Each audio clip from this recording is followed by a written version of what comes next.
Bien, Génesis capítulo 40 vamos a leer, luego les pido que me acompañen en oración para pedir que el Señor sea guiándonos en su palabra. Dice la palabra del Señor de la siguiente manera: aconteció después de estas cosas que el copero del rey de Egipto y el panadero delinquieron contra su señor el rey de Egipto. Y se enojó Faraón contra sus dos oficiales, contra el jefe, contra sus dos oficiales, contra el jefe de los coperos y contra el jefe de los panaderos. Y los puso en prisión en la casa del capitán de la guardia, en la cárcel donde José estaba preso. Y el capitán de la guardia encargó de ellos a José, y él les servía, y estuvieron días en la prisión. Y ambos, el copero y el panadero del rey de Egipto, que estaban arrestados en la prisión, tuvieron un sueño, cada uno su propio sueño en una misma noche, cada uno con su propio significado. Vino a ellos José por la mañana y los miró, y he aquí que estaban tristes. Y él preguntó a aquellos oficiales de Faraón que estaban con él en la prisión de la casa de su señor, diciendo: ¿por qué parecen hoy mal vuestros semblantes? Ellos le dijeron: hemos tenido un sueño y no hay quien lo interprete. Entonces les dijo José: ¿no son de Dios las interpretaciones? Contádmelo ahora. Entonces el jefe de los coperos contó su sueño a José y le dijo: yo soñaba que veía una vid delante de mí, y en la vid 3 sarmientos, y ella como que brotaba y arrojaba su flor, viniendo a madurar sus racimos de uvas. Y que la copa del faraón estaba en mi mano, y tomaba yo las uvas y las exprimía en la copa de faraón, y daba yo la copa en mano de faraón. Y le dijo José: esta es su interpretación. Los 3 sarmientos son 3 días. Al cabo de 3 días levantará Faraón tu cabeza y te restituirá a tu puesto, y darás la copa a Faraón en su mano, como solías hacerlo cuando eras su copero. Acuérdate pues de mí cuando tengas ese bien, y te ruego que uses conmigo de misericordia y hagas mención de mí a Faraón, y me saques de esta casa. Porque fui hurtado de la tierra de los hebreos, y tampoco he hecho aquí porque me pusiesen en la cárcel. Viendo el jefe de los panaderos que habían interpretado para bien, dijo a José: también yo soñé que veía 3 canastillos blancos sobre mi cabeza. En el canastillo más alto había toda clase de manjares de pastelería para Faraón, y las aves las comían del canastillo de sobre mi cabeza. Entonces respondió José y dijo: esta es su interpretación. Los 3 canastillos 3 días son. Al cabo de 3 días quitará Faraón tu cabeza de sobre ti, y te hará colgar en la horca, y las aves comerán su carne de sobre ti. Al tercer día, que era el día del cumpleaños de Faraón, el rey hizo banquete a todos sus sirvientes, y alzó la cabeza del jefe de los coperos y la cabeza de los panaderos entre sus servidores. E hizo volver a su oficio al jefe de los coperos, y dio la copa en mano de Faraón, mas hizo ahorcar al jefe de los panaderos, como lo había interpretado José. Y el jefe de los coperos no se acordó de José, sino que le olvidó. Bien, está la palabra del Señor. Me acompañan en oración para que Él sea guiándonos y dándonos la luz de este pasaje y poder entender, ver las maravillas que hay en ella. Amén. Señor nuestro que estás en los cielos, damos gracias a ti, Padre, por tu palabra, por este tiempo donde nos permites congregarnos y ser parte de tu iglesia, de esta que se reúne a nivel mundial, Señor, con un único propósito, un único deseo, y es el de adorarte, el de exaltar, de darte a ti la gloria y la alabanza, Padre. Gracias porque a través de ella, de esta adoración que hacemos, podemos presentar a ti nuestras vidas y nuestros corazones que lo necesitan. Y también, como si fuera poco, Señor, este privilegio que nos das, tú nos hablas a través de tu palabra, nos enseñas y nos instruyes. Pues dice tu palabra que ella es lámpara a nuestros pies y lumbrera a nuestro camino. Que era bienaventurado el hombre que teme a Jehová y en sus mandamientos se deleita en gran manera. Y ese es nuestro deleite en esta mañana, Señor. Ese es nuestro deleite cada día, el abrir tu palabra y encontrar consejo en ella, Señor. Oramos para que sea tu Santo Espíritu hablando en nuestros corazones y ayudándonos a estar firmes en ti, reconociendo y sabiendo, Padre, que aquel a quien tú diriges tu mirada, tú no le abandonas, tú lo sostienes, tú le ayudas, cualquiera que sea la situación en la que atraviese. Te damos gracias, Padre, en el nombre tomado de Jesucristo. Amén. Amén. Bien, quise traer un extracto después de esta lectura de 23 versículos, un extracto del libro de C.S. Lewis, este escritor, llamado el libro Mero Cristianismo, y quise traer esta parte de lo que él dice aquí en este libro en cuanto a la esperanza. Dice de la siguiente manera este autor y escritor: la esperanza es una de las virtudes teologales. Esto significa que una continua expectativa de la vida eterna no es, como piensan algunas personas modernas, una forma de escapismo o de deseo proyectado, sino una de las cosas que un cristiano tiene que hacer. No significa que debemos dejar este mundo tal como está. Si leemos la historia, veremos que los cristianos que más hicieron por este mundo fueron aquellos que pensaron más en el otro.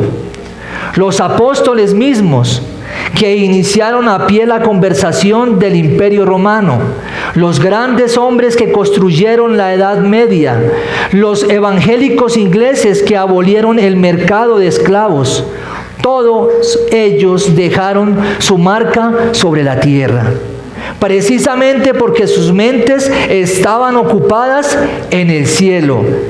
Es desde que la mayor parte de los cristianos han dejado de pensar en el otro mundo cuando se han vuelto tan ineficiales en este.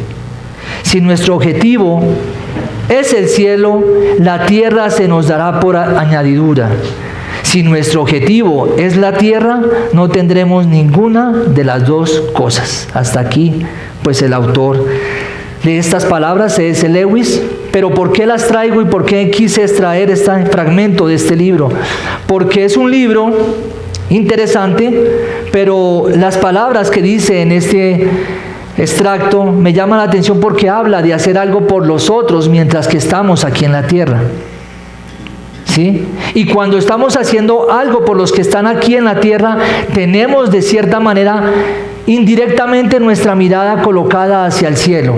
Muy diferente cuando estamos aquí en la tierra pensando en partir de este lugar, tal vez porque no es y sabemos que no es nuestro lugar donde vamos a pasar nuestra eternidad, pero como un escape, cuando pensamos en irnos sin pensar en los que están alrededor nuestro. Y esto es en parte lo que nos estará mostrando José y estaremos viendo en este capítulo de esta mañana. Entonces, por eso es importante e interesante saber que aun cuando estamos aquí y con vida, es el tiempo de poder hacer algo por aquellos que están a nuestro alrededor. Y mirando siempre con esperanza hacia el futuro, como no veremos en el capítulo de hoy. Es parte importante lo que José nos enseña aquí. ¿Cuántos pueden llegar a caer en el error de que porque están en algún problema o en alguna circunstancia difícil en su vida, se les olvida de pensar en los que están alrededor suyo? ¿Sí ha visto personas así? Yo he visto personas que están en un problema y suspenden su servicio, suspenden sus tareas, dejan de hacer lo que tienen que hacer, empiezan a flaquear en sus trabajos, comienzan aún a aislarse de los demás, ¿sí? Y de esta manera comienzan a dejar a un lado lo que debe ser algo evidente en un creyente: el servicio, el servir. Alguien decía: el quien no vive para servir, no sirve para vivir. Y es lo que vemos muchas veces: personas que se aíslan, dejan a un lado el servicio, el interés por los que están a su lado, cuando pueden hacer tanto por ellos. Hemos podido también estar observando la vida de José, y en la vida de José podemos decir que ha sido un joven que ha sido probado, que ha sido tentado. Y cuando digo tentado, no es que haya sido tentado de parte de Dios, sino tentado por parte de Satanás, que es a quien se le atribuye el nombre de él, tentador. Satanás, el acusador. Así que ahí está entonces José siendo probado, siendo tentado, como lo fue en el capítulo 39 por medio de la esposa de Potifar. Desde muy joven comenzó Dios a preparar a este joven, valga la redundancia, desde muy temprana edad, porque Dios tenía un propósito específico con él. Como también tal vez de los que estamos aquí, hemos tenido que ser probados desde muy jóvenes y hemos tenido que pasar por circunstancias muy difíciles, y no podemos decir por eso que Dios nos haya olvidado. Al contrario, es posible que a través de esas circunstancias Dios esté formando algo en especial en mí, para algo que Él tiene que yo haga. Y no lo podemos ver como una tragedia, porque entonces estaríamos diciendo que la vida de José fue una completa tragedia. Porque cada vez que avanzamos en la lectura de cada capítulo vemos la vida de José cómo va. ¿Bien? Entonces es esto: Dios lo está probando, Satanás lo está tentando en el capítulo 39. Sin embargo, Dios está con él y lo está entrenando. Alguien dijo lo siguiente: José tenía 17 años cuando fue vendido, y 12 años más duraría su entrenamiento para hacer cumplir la obra que Dios le tenía preparada. Otro comentarista dijo: el entrenamiento y la prueba son importantes para ser efectivos en el ministerio que Dios desea colocarlo. Pero ¿qué es por lo que más frecuente oramos nosotros en nuestra vida como cristianos? ¿Qué es en lo más que oramos? Que Dios nos saque de la prueba. Que Dios nos saque de la prueba, que ojalá nunca pasemos por tentación.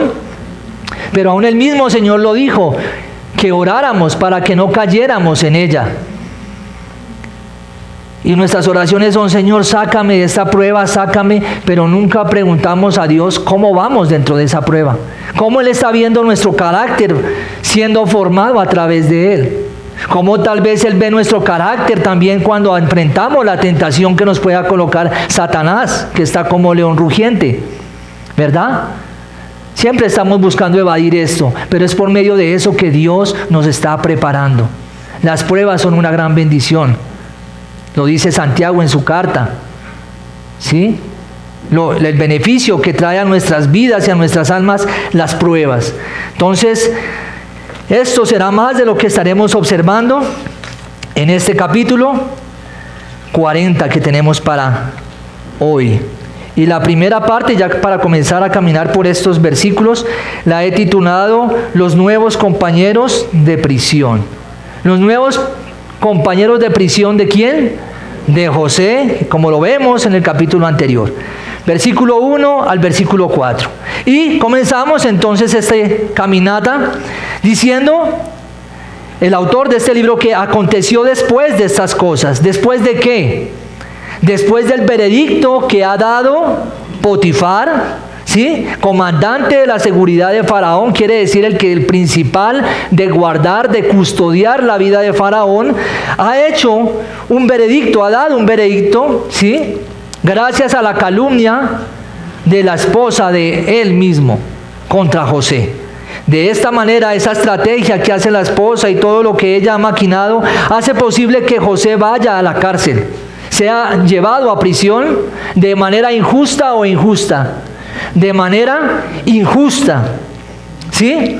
Y es ahí entonces donde está José, el cual lo hace ser llevado a la cárcel, en donde allí también muestra algo de confianza y algo de responsabilidad. José está en la cárcel y él allí está demostrando confianza y está mostrando responsabilidad en donde él está. ¿Sí? Y esto gracias a ¿qué? A que Dios estaba con él. Dios estaba con él, como tal vez está con nosotros cuando estamos en pruebas. No pruebas provocadas por nosotros mismos, por nuestras decisiones, por nuestras malas decisiones, sino pruebas que vienen para formar en nosotros algo divino para Dios. Dios está con José en la cárcel. Dios le ha dado la gracia para que esté al tanto, y recordemos que sobre todo esto que hemos leído no se deja de ver la providencia de Dios en cada uno de los capítulos que hemos visto, la providencia de Dios. Así que José está en la cárcel, tiene gracia delante del jefe de la cárcel y le ha entregado todo a su cuidado. Y esto es el después de estas cosas, para poder entender entonces lo que dice después de esa coma, que es que el copero del rey de Egipto y el panadero delinquieron contra su señor, el rey de Egipto. Dos posiciones importantes en la monarquía, dos posiciones importantes cerca del rey, dos posiciones de honor, que eran la del copero y la del panadero. Eso es lo que vemos aquí. Eran dos oficios muy importantes y demandaban mucha responsabilidad, porque estaban cerca al rey, cerca al faraón. Eran honorables porque eran unas dos posiciones de confianza que el rey otorgaba a los que estaban allí, a esa labor, copero del rey y panadero. Ahora vamos a describir cada una de las dos labores. ¿Qué es entonces y a qué hace referencia cuando se habla del copero del rey? El copero del rey hace referencia a que era aquella persona encargada de probar el vino que iba a ser llevado al rey, iba a ser llevado al faraón. Quiere decir que si ese vino tenía una gota de algún veneno, ¿quién era el primero que iba a caer? El copero. Por eso empezamos a ver desde aquí que era un cargo de responsabilidad.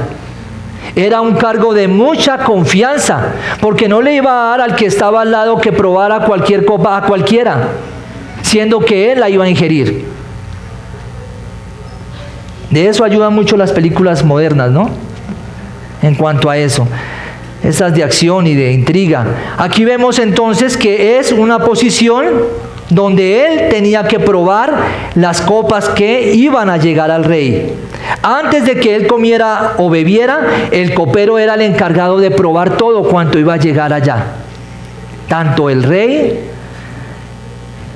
como los que estaban a su lado en la mesa con el rey eran responsabilidad de todo lo que pasaba por este hombre. Si alguno de estas dos, la bebida como la comida, estaban envenenadas, entonces el primero en saberlo iba a ser el copero. Él era el primero que iba a saber. No solamente en cuanto si estuviese un veneno allí, también estaba a cargo y de responsabilidad de él el que los alimentos fueran ricos, fueran deleitosos para su amo, para su rey, para su señor. No solamente era el veneno, también tenía que pasar por él el gusto de que fuera agradable, para que fuesen agradables ante el faraón. Así que esta era el trabajo y la labor de este hombre, y él tampoco permitía que hubiese una comida preparada de mala gana o de una mala manera. Él tenía que inmediatamente hacerla mejorar para que llegase a su amo, a su rey mejor, de esta manera. Bien, entonces el responsable de vigilar la dieta del rey, ¿quién era? El copero. El copero. En la Biblia encontramos más en relación a esto. Hay otro más que es copero. y es muy reconocido, Nehemías. Era Nehemías también copero del rey en su momento, y esto lo llevó a tener una hermosa relación y estrecha relación de confianza, de amistad con la persona a la cual él estaba sirviendo. ¿Dónde podemos ver eso? Nehemías 1:11 y Nehemías 2:8. Este oficio hacía al hombre que hubiese confianza allí con su amo, con su rey, con su señor, como un hombre digno de confianza dentro de la corte. Ahora, hemos descrito la tarea del copero, pero aquí se nos habla también de alguien más, el panadero. Y noten que él habla, en especial dice que el copero del rey y el panadero. Pero vamos a ver que más adelante se nos va a decir algo más de ellos. No solamente son el copero y el panadero. Ahora dice, el panadero del rey, este era otra persona también importante dentro de la monarquía, dentro allí de los que estaban cerca al rey. ¿Por qué? Porque él era el encargado de preparar los alimentos al rey. Y dice, según la historia, que habían muchos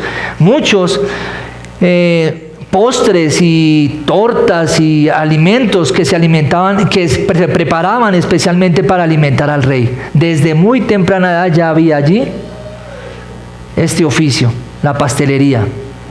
Y tengan presente esto, la copa y el pan, relacionados con el copero y el panadero.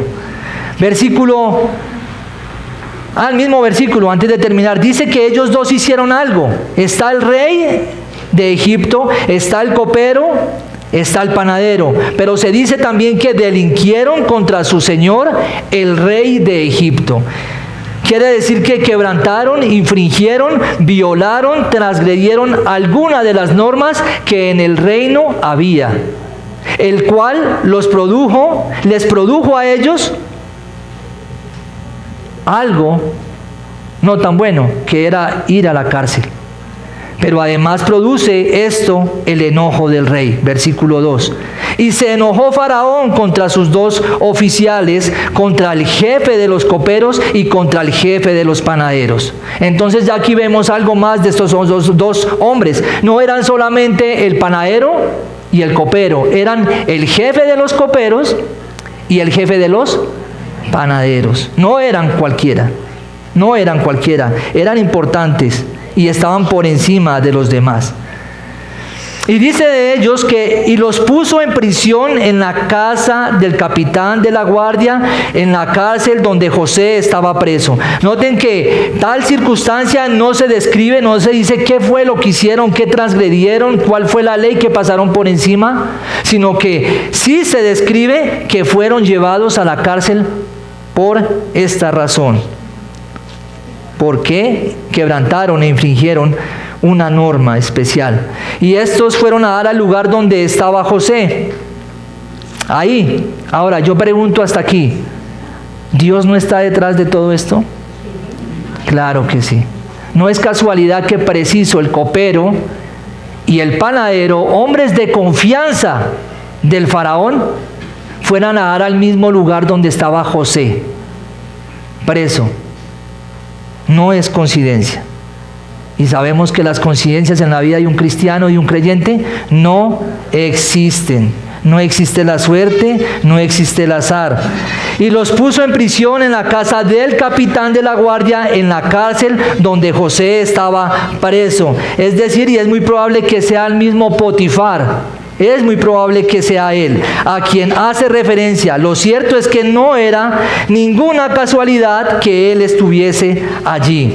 Era la mano de Dios soberanamente actuando. Era la providencia de Dios actuando, como puede ser la providencia de Dios en nuestras vidas y la mano de Dios en nuestras vidas, aunque nosotros por un momento estemos viendo que todo lo que no nos sale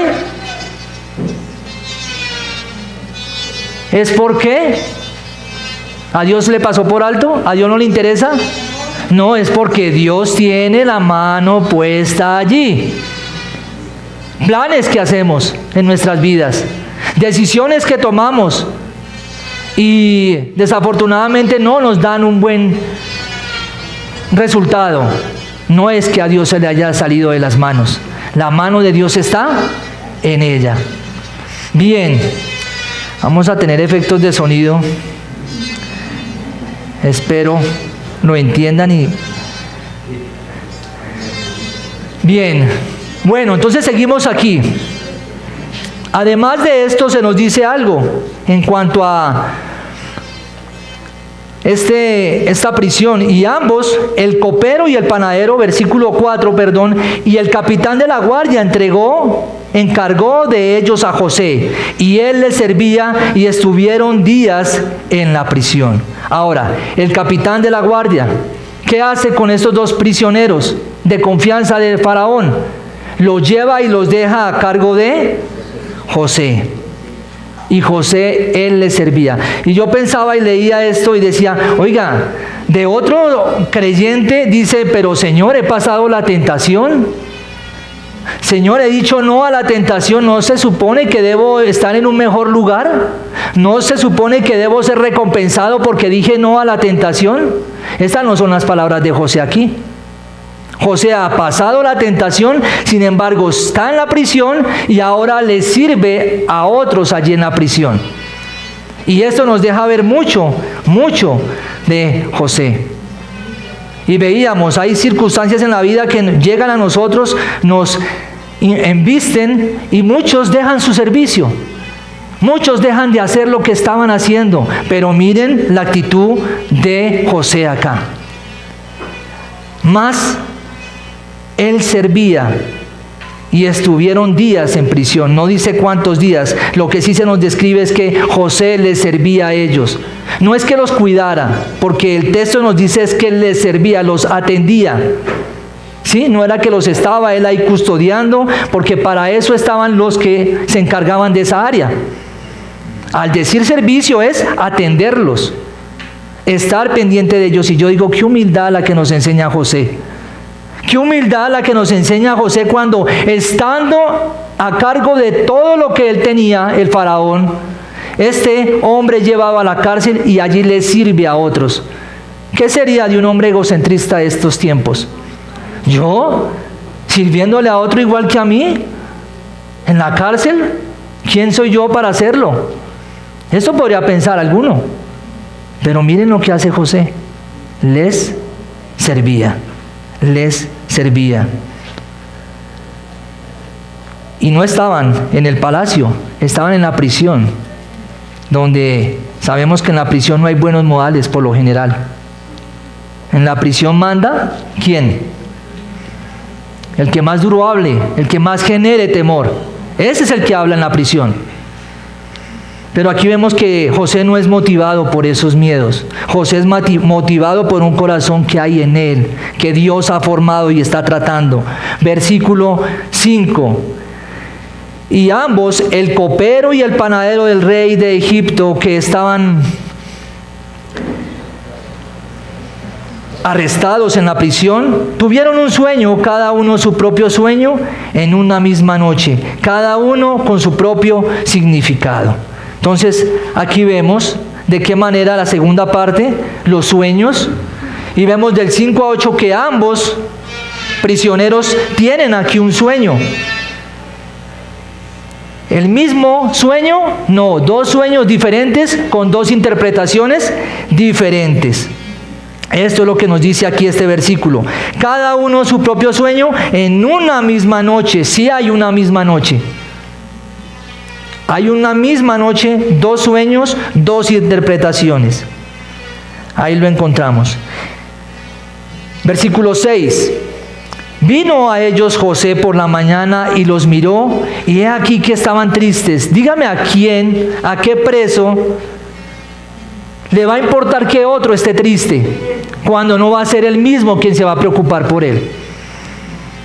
Y aquí nos muestra más del corazón de José. Más nos muestra de lo que debe haber en el corazón de un creyente. Y aquí José se interesa por el estado de ánimo de los que se levantaron ese día, a los cuales él servía. Y digo una cosa, José lo hacía con responsabilidad. José lo hacía como si fuese para Dios. Una cosa es que a usted le sirvan la cena y si se la come bien, y si no, pues aguante.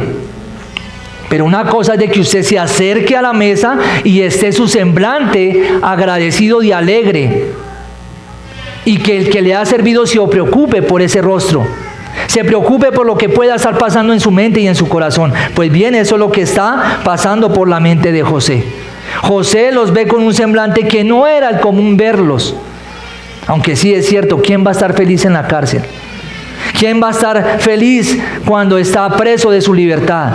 Solamente está feliz el que está con Dios en la cárcel, el que sabe que está con un propósito en la cárcel. Aunque aquí no es la causa de por qué ellos están tristes el que estén en la cárcel. Esa no es la causa, porque el texto nos dice más y nos arroja más cosas al respecto. Dice que, y él preguntó a aquellos oficiales de Faraón que estaban con él en la prisión de la casa de su señor, diciendo: ¿por qué parecen hoy mal vuestros semblantes? José no se quedó con la intriga. José dijo: no, algo debe estar pasando para que estos dos hombres estén con su semblante así. Algo está pasando. ¿Y qué es lo que mejor hace José? En vez de ir por las ramas, va a las personas directamente y les dice: ¿qué les está pasando? ¿Por qué parecen hoy mal vuestros semblantes? Y el versículo 8 dice: ellos le dijeron: hemos tenido un sueño. ¿Cuál es la causal de ese semblante? Los sueños. Y no hay quien lo interprete. Entonces les dijo José: ¿no son de Dios las interpretaciones? Cuéntanmelo ahora. Ahora, quiero centrar la atención un momento en José. Porque José se está preocupando en medio de las situaciones y en medio de los problemas. ¿Por quién? Por ellos. Y esta es una ventana que se nos abre para ver el corazón de José. Y tenemos que aprender de José. Hermanos, y si estamos y hemos recibido a Cristo como nuestro Salvador, debe ser un ejemplo este hombre para nosotros. Miren lo que dice un hombre, un autor: los hombres que son consumidos por la ira y amargura se preocupan por sí mismos y no por los problemas personales de los demás. Y esto es una verdad. Aquella persona que tiene amargura en su corazón, así la disimule. Aquellos que solamente tienen amargura dentro de su corazón, así la disimulen, no les importarán los demás. Solo se van a importar ¿por quiénes? Por ellos mismos. Si llegó bien, si no, también. Si hizo o no hizo, allá él. Algunos podrían decir: ¿cómo puede José pensar en los demás cuando él está en la cárcel? ¿Verdad? ¿Cómo podría uno decir: bueno, pero José está en la cárcel, ¿qué le interesa? Que se preocupe por él. Tome primero sus problemas y luego sí piense en los demás. Pues no es así como enseña José. No es así como nos enseña este pasaje. No es así como enseña el Señor Jesús. Algunos consejeros de estos tiempos dirían: no, primero salga de la cárcel usted y ahí sí preocúpese por los que están a su lado. Estos son algunos consejos hoy. Aíslese hasta que usted solucione su problema, entonces trate de solucionar los suyos. Aunque sí, esto es una realidad en algunas áreas, en el ministerio. Pablo dice a Timoteo que el que quiera obispado, buena obra desea el que desea obispado, pero debe ser administrador de la casa primero que de la casa del Señor. Pero aquí vemos de esta manera cómo José está interesado en estos hombres, y algunos, como lo dije anteriormente, dirían: preocúpese por sus problemas, preocúpese primero por lo que le está trayendo este sufrimiento y decir preocúpese por los demás. Pero no es así. En este momento no podemos decir como hace aquí José. Tenemos que entonces decir es que mientras podamos servir a los que están a nuestro lado, no importa por lo que estemos atravesando, debemos estar siempre dispuestos a ayudar a los que están a nuestro lado y mostrar interés por ellos. ¿Muestra usted interés por los que están a su lado, a pesar de que usted tenga un problema? Esta es una pregunta que nos podríamos hacer. ¿Qué tanto usted pone de su parte por interesarse por los que están a su lado, por el semblante de los que están a su lado, por el semblante de sus hijos, por el semblante de el que está en su compañero de trabajo, de su esposa, de su esposo? ¿Se preocupa usted por esto? Debería preocuparle. Versículo 8. Ellos le dijeron entonces: hemos tenido un sueño. La causal es el sueño. Quien lo interprete. No hay un adivino, no hay un mago, no hay aquellos hombres que interpretaban sueños. Ahora, ¿por qué estos hombres se desestabilizan tanto por un sueño? Anoche yo soñé. Anoche usted tal vez soñó, ¿verdad? Y le veo sonriente, a pesar de, ¿verdad? Sin embargo, en ese tiempo es que había mucha sugestión cuando se soñaba. Había mucho misticismo detrás de los sueños. En la época de José, en Egipto. Es más, había un libro que tenía 20 maneras, bueno, no un libro, no, escritos, van a decir, escritos que decían 20 maneras tal vez de descifrar los sueños. Así que los sueños eran parte fundamental en la vida de esta nación, como lo fue también fundamental en la vida o en el entorno de Daniel, que son los dos únicos que están interpretando sueños en la Biblia.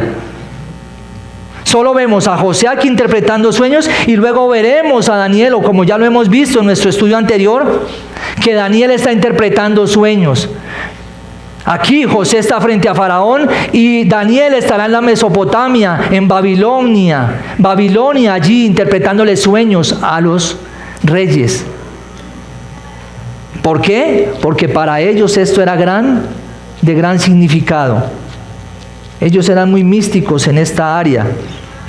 Por eso se habla allí de los sueños. Y esto es lo que se dice allí. Es más, se dice de estos sueños que en Egipto y en Mesopotamia, toda esta parte específicamente, esos dos países, surge la práctica de la adivinación mediante sueños. ¿Y no es esto hoy lo que muchas personas practican? Pues vienen de todos de allá. Y de ahí, de esa práctica, a esta práctica le llamaban la oniromancia. Oniromancia. ¿Qué era esto? La interpretación de los sueños. Esto es muy popular en los países orientales, y esto llegaba tanto a esa época que se dice, como lo dije, hacían escritos para poder interpretar los sueños. Entonces, ¿cómo no iban a estar inquietos estos hombres siendo tan motivados a tener los sueños presentes? Ellos sabían que en esos sueños había algo que venía tal vez divino, un informe, un mensaje de parte de los dioses para ellos. Por eso es que se menciona aquí. Pero quiero también que observen lo que hace José. Y no hay quien lo interprete, dicen ellos. Entonces les dijo José, ¿qué les va a decir? José no les dice: uy, no me hablen de sueños porque yo tuve 2 y con esos mire dónde estoy. No, ¿cierto? José tuvo 2 sueños que no lo dejaron bien. Mire, fue vendido, se ganó la bronca de sus hermanos, luego va y lo cuenta el otro sueño, aparte de los manojos, va en los sueños y cuenta de las estrellas, las lunas, y se gana una exhortación de su papá, de su padre, en ese momento, quien le dice: tu madre y yo nos postraremos delante de ti. Él podía haber dicho esto, pero no. José sabe que detrás de esos sueños hay algo especial. Y no le digo que ahora tomemos nuestros sueños como especiales, porque era en ese momento, no había Biblia, no había Espíritu Santo, no había palabra. En ese momento, para la iglesia, ahorita nosotros tenemos la palabra y es suficiente. No hay que ir a andar buscando en sueños. Hay que tener cuidado con eso porque nos volvemos místicos allí. Y entonces se dice que José les dice: ¿no es de Dios las interpretaciones? Él no se hace a un lado, en cambio él le da y lo acredita que Dios da la respuesta. Es Dios quien da la respuesta. Es Dios quien lo va a hacer. Versículo 9. Aconteció entonces el jefe de los coperos contó su sueño a José y le dijo: yo soñaba que veía una vid delante de mí y en la vid 3 sarmientos, y ella como que brotaba, arrojaba su flor, viniendo a madurar sus racimos de uvas. Y que la copa de Faraón estaba en mi mano, y tomaba yo las uvas y las exprimía en la copa de Faraón, y daba yo la copa en mano de Faraón. Ahí está el sueño. ¿Qué necesitaba este hombre? Entenderlo, la interpretación. Y es ahí lo que estamos viendo, ¿no? La interpretación del primer sueño, del versículo 9 al 15. ¿Qué le va a responder José? ¿Cuál es la interpretación que José va a darle entonces a este copero? Y lo tenemos allí. Y le dijo José, versículo 12, esta es su interpretación. Qué seguridad, ¿no? ¿Cómo saber que es de Dios? ¿Cómo saber que es de Dios? Qué seguridad y qué autoridad y confianza con la que habla José. José no dice, venga, miremos a ver si esa copa puede ser, el vino. No, es en los frijoles, podría ser el chocolate pasado. No, él le dice, esta es su interpretación. 2 puntos. Los 3 sarmientos son 3 días. Al cabo de 3 días levantará Faraón tu cabeza y te restituirá a tu puesto, y darás la copa a Faraón en su mano, como solías hacerlo cuando eras su copero. Miren, no le pone tanta, directo y seguro, confiado, y le dice, usted va a ser puesto en el lugar restaurado, al lugar que ha perdido, va a ser restituido a ese lugar. Pero ahora vemos la respuesta con la respuesta de José, con su interpretación, una petición. ¿Qué está diciendo José? Acuérdate pues de mí cuando tengas ese bien. Acuérdate de mí cuando seas restituido a tu posición. Y ahí la mano providencial de Dios. Miren la mano cómo empieza a asomarse. No, la mano ya desde hace rato está. Aquí ya muestra algo más. El copero va a ser restituido. Ha tenido la oportunidad de conocer a José durante unos días, no dice cuántos, pero ya está en el corazón de José. El corazón de José ya está en el corazón del copero. Luego viene el versículo 15. Porque fui hurtado de la tierra de los hebreos, y tampoco he hecho aquí porque me pusiesen en la cárcel. Es decir, José está afirmando que cree en la promesa que Dios le hizo a Abraham, a Isaac y a Jacob. Porque él dice que fui hurtado de la tierra de los hebreos. Una tierra que Dios le había dado a Abraham, a Isaac y a Jacob. Y ahora está aquí José. Él dice que ha sido hurtado de esa tierra. Y respaldando eso dice, y tampoco he hecho aquí porque me pusiesen en la cárcel. Es decir, estoy aquí injustamente, no he hecho nada para que yo esté aquí. Acuérdate de mí. Le da las razones. Y yo digo, unas razones como estas, con un actuar como el de José, ¿no tendría respaldo? ¿Verdad? Sí, tenía respaldo. El actuar de José, con lo que salía de sus labios, respaldaba el mensaje. Pero qué difícil es cuando decir merezco algo, cuando me comporto de una manera que no merezco nada. Y aquí la fe está en la mente y en el corazón de José. Ha creído en lo que Dios ha prometido a sus padres, a los patriarcas pasados. Luego el versículo 16, la interpretación del segundo sueño. Viendo el jefe de los panaderos que había interpretado para bien, esto a quién no le va a dar, no, esto es confianza. ¿Qué hace entonces el panadero? Para bien dijo a José, también yo soñé que veí 3 canastillos blancos sobre mi cabeza, y en el canastillo más alto había de toda clase de manjares de pastelería para Faraón, y las aves las comían del canastillo de sobre mi cabeza. Y una vez más, ese es el sueño. Ahora José va a dar la interpretación. Entonces respondió José y dijo, esta es su interpretación. 2 puntos. Los 3 canastillos 3 días son, igual que los 3 días de el copero. Ya veremos por qué. Los 3 canastillos, 3 días son, versículo 19, al cabo de 3 días quitará Faraón tu cabeza de sobre ti. A ambos se les iba a levantar la cabeza, pero a uno para restituirlo y a otro para matarlo. Vaya interpretación, ¿no? Ahí comenzó el semblante más de este hombre a padecer.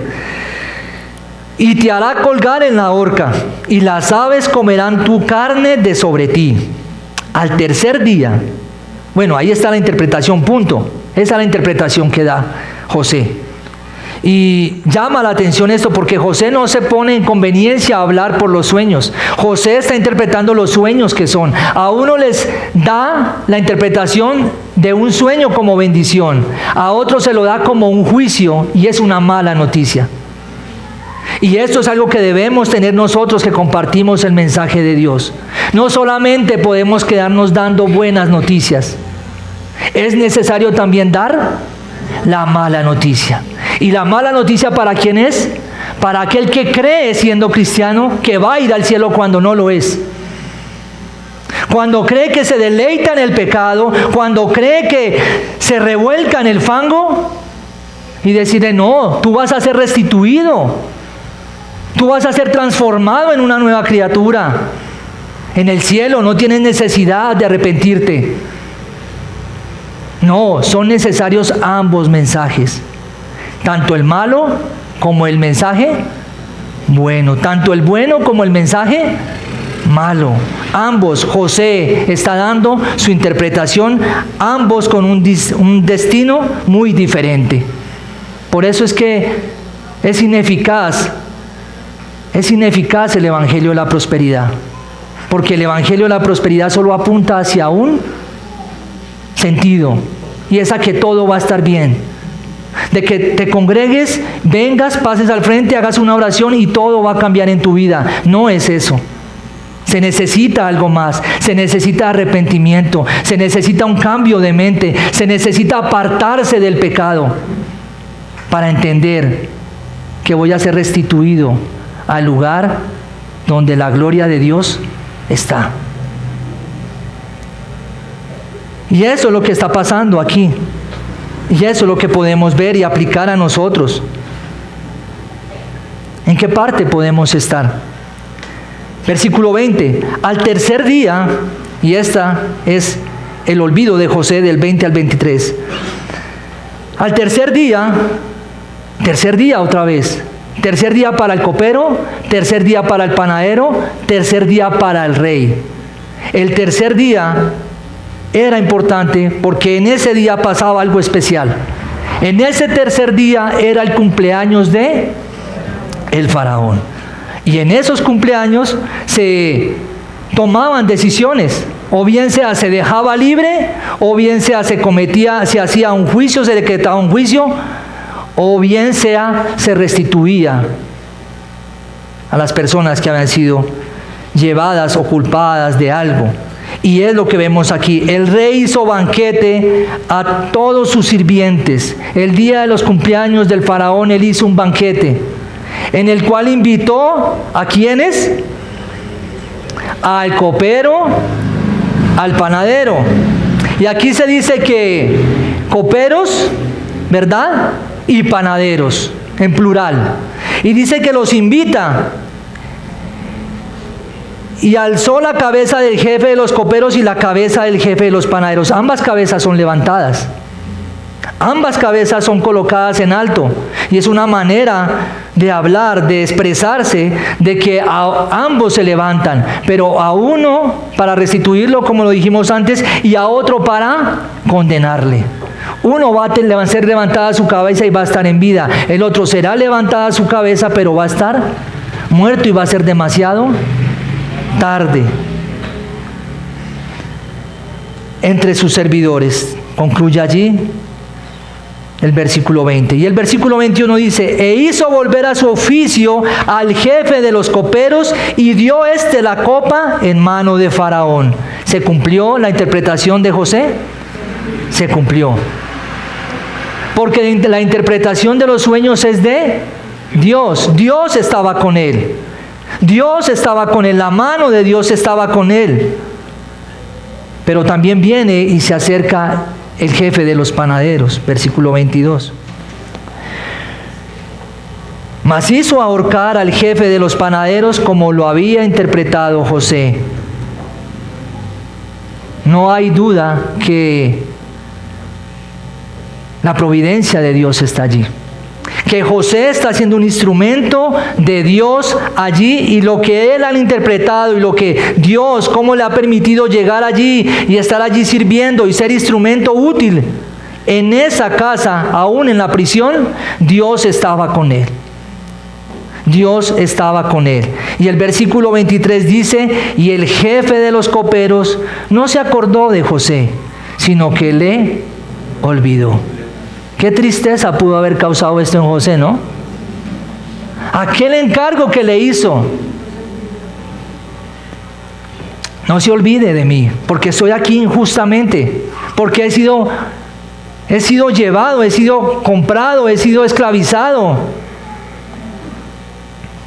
Y aquí está entonces el jefe de los coperos, beneficiado por la interpretación de José, olvidando a José. ¿Qué podemos decir de esto? ¿Qué nos puede enseñar este capítulo? ¿Qué nos puede enseñar estas últimas palabras? ¿Cuántas veces del Señor hemos recibido gracia sobre gracia y tendemos nosotros a olvidarnos de aquel que nos ha dado gracia sobre gracia? Veíamos la copa y veíamos el pan. Veíamos el copero y veíamos al panadero. ¿Y qué hace memoria y qué recuerda el Señor Jesucristo a sus discípulos en la última cena? Son dos símbolos que están sobre la mesa. Y el Señor, ¿qué les dice a ellos? Que hagan esto en memoria de mí. La pregunta es, para cada uno de nosotros hoy, ¿estamos recordando hoy al Señor? ¿Está usted recordando al Señor Jesucristo cada día de sus vidas por lo que Él ha hecho por usted? ¿Por cómo le ha servido? ¿Por cómo, a pesar de todo lo que usted ha hecho, pecaminoso, horrible, asqueroso, por todo lo que usted le ha faltado, la espalda que le ha dado, por todo lo que tal vez no ha sido tan asqueroso, pero es pecado? ¿Usted se ha olvidado de Él? ¿O en cambio lo recuerda cada mañana? ¿O en cambio lo recuerda a cada atardecer? ¿O en cambio lo recuerda a cada anochecer? ¿O estamos tomando la actitud que tuvo el copero? Olvidó. Y José está siendo olvidado, como muchas veces el Señor Jesucristo también ha sido olvidado. Esto nos lleva a tres cosas. Nos lleva a mirar nuestra condición. Nos lleva a confesar nuestro pecado. Y también nos lleva a ¿qué? A apartarnos de Él. Y nos lleva, una vez más, como lo digo, a recordar que no estamos aquí por nuestro esfuerzo. No estamos aquí porque fuimos más valientes que otros. Estamos aquí porque la mano del Señor estaba y está con nosotros. Amén. Esta es la razón que nos hace que hoy nos reunamos. Esta es la razón que nos hace que creamos en una salvación. Porque tal vez muchos pueden estar sentados ahí en las sillas pensando, eso del infierno, eso es una fábula. Eso del infierno es cosa para los viejitos, eso ya no existe. No, joven, no, jovencita, no, joven, no, hombre adulto. Esto es real. Es real. Y un día tendremos que enfrentar la muerte. Joven, jovencita, hombre, mujer. Y tendremos que prepararnos y estar parados como estuvieron estos dos hombres ante el faraón, esperando que él dijera qué hacer con cada uno de los dos. Un día estaremos de pie y él dirá, si no hemos creído en Jesucristo, ¿cuál será nuestro destino? ¿Y cuál será nuestro destino si no hemos creído en Cristo? Se levantará nuestra cabeza, pero será demasiado tarde. Pero si hemos creído en Jesucristo y levantar nuestra cabeza al Señor, es para estar y entrar en sus moradas. Moradas que Él ya nos fue a preparar. No te dejes cautivar, joven. No te dejes cautivar, jovencita. Por muy linda que seas, por muy lindo y inteligente que seas. Pero un día nos prepararemos y estaremos frente al Rey de Reyes y Señor de Señores. Y Él dará nuestro veredicto y no contará lo lindo que nos vimos en el espejo hoy, ni lo linda que nos vimos en el espejo en esta mañana. No contará lo inteligente que fuimos para el mundo acá. Contará que nuestra fe y nuestra mirada no esté en el espejo, sino esté ¿en dónde? En Cristo Jesús, Señor nuestro. Amén. Oremos.